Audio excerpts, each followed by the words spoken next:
Ketiga, wa mastukrihu alaihi, bila dia dipaksa, diangkat daripada umat ni. Maknanya tidak dianggap berdosa kalau dia pertama apa? Al-qata', dia tersilap. Dan ketiga dia nisyan, dia lupa. Dan yang ketiga dia astakrihu alaihi, dia dipaksa. Dia dipaksa. Nabi SAW bila dia bawa agama ini, dia bawa dalam bentuk yang mudah. Sebab itu juga dalam hadis yang sahih, Aisyah meriwayatkan daripada Nabi SAW, Rasulullah ini bila diberi dua pilihan pada dia selalu ambil yang mana? Dia selalu ambil yang mudah. Bila diberi dua pilihan, dia selalu ambil yang mudah. Yang mudah tapi jangan buat mudah. Islam tu sih dah mudah, tapi jangan kita buat mudah. Sebab itu benda ni penting. Sebab kita tak buat mudah. Pastikan kesahihan satu amalan kita buat. Okay.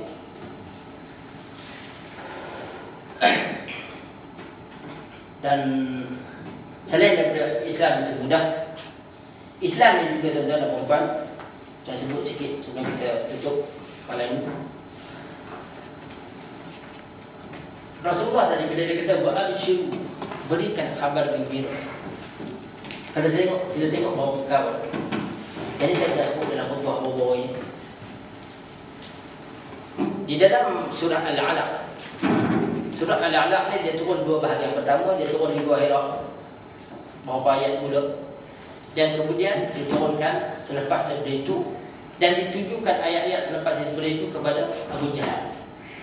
Abu Jahal ni kalau kita sebut, dia ni tak ada yang baik yang kita berfikir tentang Abu Jahal. Jahat kan? Kan? Nama pun sebelum itu dia digelar sebagai Abu Hikmah, bapa kepada kebijaksanaan. Sebelum Nabi bawa Islam, Abu Jahal ni gelar Abu Hikmah, bapa kepada kebijaksanaan. Sebab Abu Jahal ni dia salah seorang yang boleh membaca dan menulis zaman dia. Orang zaman tu boleh baca menulis secara hebat. Dan juga Abu Jahal bukan sekadar boleh membaca dan menulis, dia menghafal banyak syair-syair Arab pada masa itu. Orang zaman tu kalau dia boleh hafal syair, hebat. Sebab dia masa itu orang kagum, bangga dengan bahasa, indahnya bahasa itu.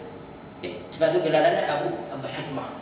Tapi bila sepandai-pandai Abu Jahal, bila Islam diwahyukan kepada Nabi berdakwah, sampaikan Islam kepada manusia, dia tolak. Nabi bagi gelaran Abu Jahal, bapa kepada kejahilan. Sebab pandai-pandai pun tapi tolak Islam, Abu Jahal, bapa kepada kejahilan. Dan kita kalau kita baca ni, Abu Jahal tak ada benda baik lah, kan? Nabi memang jahat pun dia.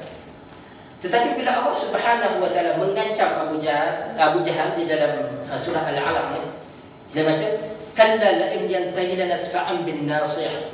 Gua sebut kalla, tidak.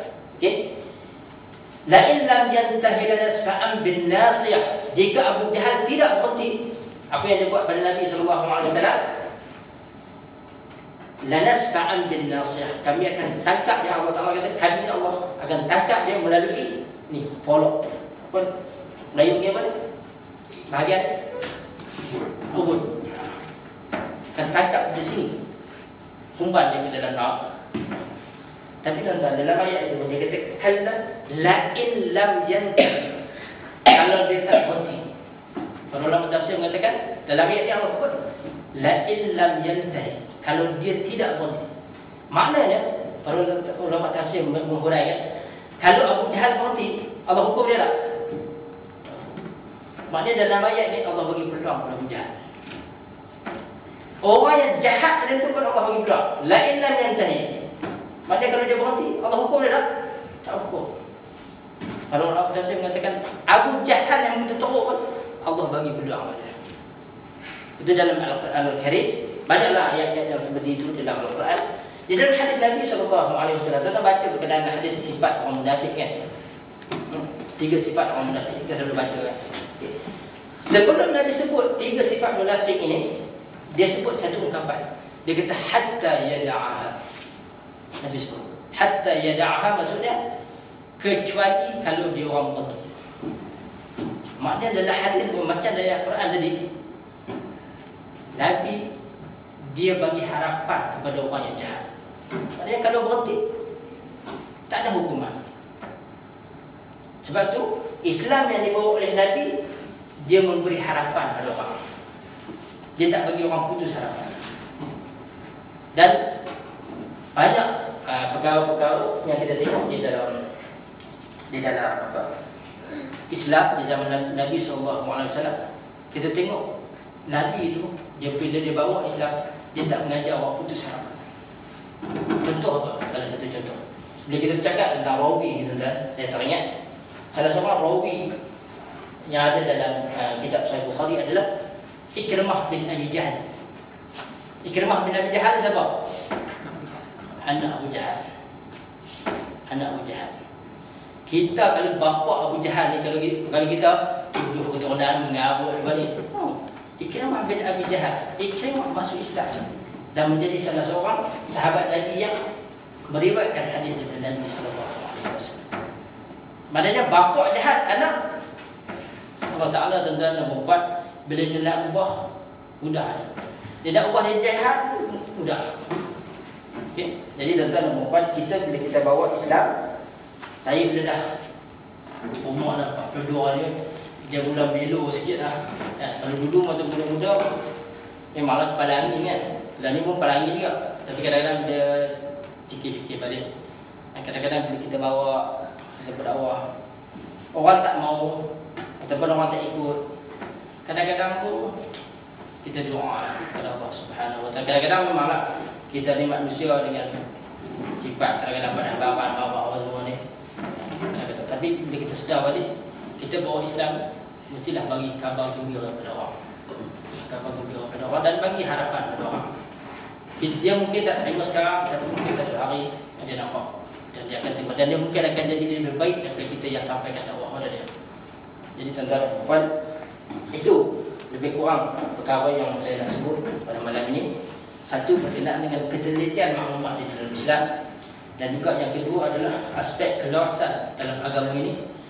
Bila kita mengikut Islam ni melalui apa yang Allah Subhanahu Wa Taala wahyukan di dalam Quran, dan juga melalui contoh teladan yang ditunjukkan oleh Nabi sallallahu alaihi wasallam, agama ni mudah sifatnya. Dan juga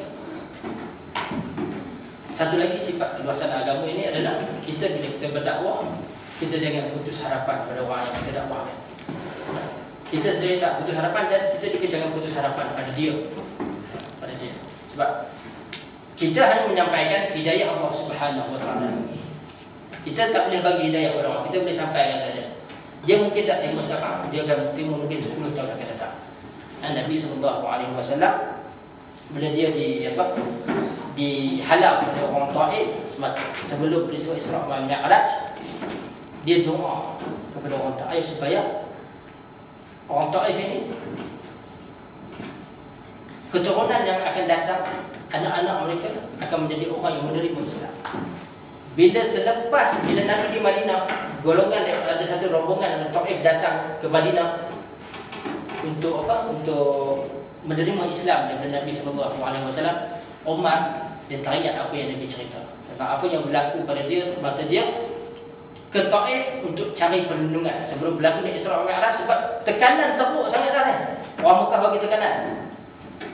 Nabi cuba cari bantuan daripada orang-orang di Taif, sebab orang Taif ni ada hubungan keluarga dengan dia, adik-adik dia. Tapi orang Taif tolak dia, lontar dia dengan batu, berdarah Nabi sampai dia naik satu tempat yang tinggi, dia mengadu pada Allah Subhanahu Wa Taala. Kan? Tapi ditakdirkan oleh Allah, segolongan orang daripada Taif ini selepas itu anak-anak mereka berjumpa dengan Nabi di Madinah, menerima Islam. Jadi maknanya kalau kan lepas itu cerita Jibril datang pada Nabi kan. Bila orang Taif buat benda tu, Jibril datang dan Jibril over. Dia kata aku akan kepit mereka ini dengan sayapku. Jibril datang dalam bentuk dia yang asal, perkasa lah, kuat, besar, nak hancurkan orang Taif. Tapi Nabi itu tak payah. Jangan. Nabi doa supaya Allah bagi hidayah kepada mereka, supaya Allah bagi hidayah. Kalau Jibril datang tu jangan ni pijak gelombang kan, marah kita. Tapi tak, Nabi begitu sifatnya. Jadi kita Tuan-tuan dan puan memang kadang-kadang kita dengan kelemahan kita ni kadang